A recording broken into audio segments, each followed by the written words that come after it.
आज हम लोग रिवाइज करेंगे विभिन्न ईंधन और उनके ऊष्मीय मान। कई बार एग्जाम में क्वेश्चन पूछ लिया जाता है कि निम्न ईंधन में से कौन सा ईंधन ज्यादा उपयुक्त है। अब यहाँ यह क्वेश्चन पूछने का यह मतलब होता है कि किस ईंधन का ऊष्मीय मान अधिक है, क्योंकि जिस भी ईंधन का ऊष्मीय मान अधिक होगा वह ईंधन ज्यादा उपयुक्त माना जाएगा। जैसे यहाँ पे आप देख पा रहे हैं ऊष्मीय मान, इसका जो यहाँ पे यूनिट दिया है किलो जूल पर केजी। इसका मतलब ये हुआ कि कोई पर्टिकुलर ईंधन अगर मैं 1 केजी ईंधन जलाता हूं, उसका दहन करता हूं, तो कितना किलो जूल ऊष्मा प्राप्त होगा।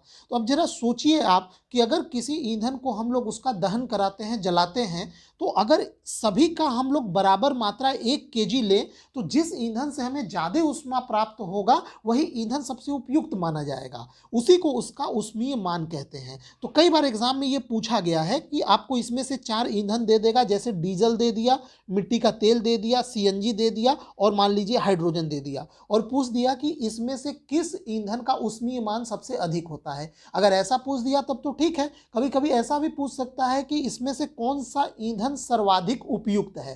तो ऐसे में जिस ईंधन का ऊष्मीय मान सबसे अधिक होगा वही आंसर होगा। बात समझ में आ गया? तो चलिए इस सेगमेंट को हम लोग शुरू करते हैं और देखते हैं। तो सबसे पहला जो ईंधन है वो है गोबर के उपले, जो कि इंडिया में बहुत पहले से ट्रेडिशनल प्रयोग किए जाते हैं। अब हालांकि यह ग्रामीण क्षेत्रों में इसका अभी भी उपयोग होता है। तो उसका जो ऊष्मीय मान है वो 6000 से 8000 किलो जूल पर केजी है। इसका मतलब आप समझिए कि आप 1 किलोग्राम अगर उपला जलाते हैं तो उससे जो ऊष्मा निकलेगा वो 6000 से 8000 किलो जूल ऊष्मा प्राप्त होगा। उसी प्रकार जो दूसरा ईंधन है वो है लकड़ी। लकड़ी का ऊष्मीय मान 17000 से 22000 किलो जूल पर किलोग्राम होता है। तीसरा है कोयला। अच्छा, अब आप देख पा रहे होंगे जैसे जैसे हम नीचे की ओर बढ़ रहे हैं ऊष्मीय मान बढ़ रहा है, तो आप उसी से अंदाजा लगा लीजिए कि गोबर के उपले से ज्यादा अच्छा ईंधन होगा लकड़ी, और लकड़ी से भी ज्यादा अच्छा ईंधन होगा कोयला, क्योंकि कोयले का जो ऊष्मीय मान है वो 25000 से 33000 आता है, जो कि लकड़ी और गोबर के उपले दोनों से अच्छा है। चौथा है पेट्रोल। देखिए पेट्रोल का ऊष्मीय मान होता है 45000 किलो जूल पर केजी, यानी 1 किलोग्राम अगर पेट्रोल आप जलाते हैं तो आपको 45000 किलो जूल ऊष्मा प्राप्त होगा, एनर्जी प्राप्त होगा ऊष्मा के रूप में। अगला जो ईंधन है वो है मिट्टी का तेल। मिट्टी के तेल का भी ऊष्मीय मान वही 45000 के पास होता है, और डीजल भी 45000। तो ये पेट्रोल, मिट्टी का तेल और डीजल, ये तीनों का ऊष्मीय मान लगभग बराबर होता है।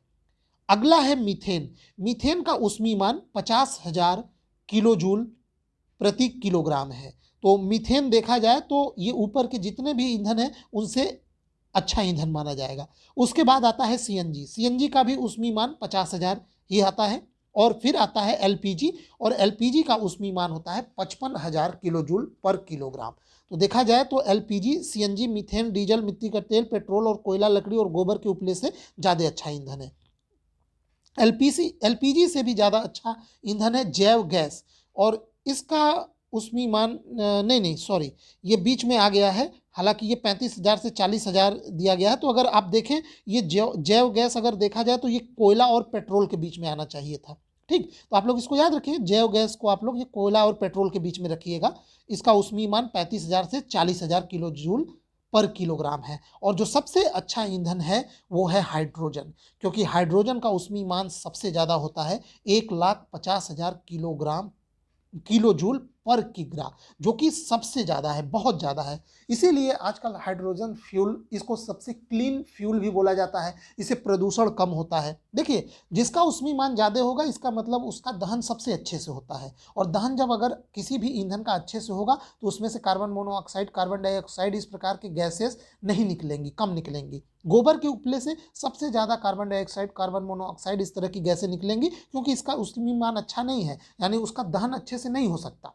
तो इस प्रकार से आप लोग जो सबसे अच्छा ईंधन है वो है हाइड्रोजन, और इसका ऊष्मीय मान याद रखिएगा। कम से कम मिनिमम और मैक्सिमम का रेंज आपको पता होना चाहिए।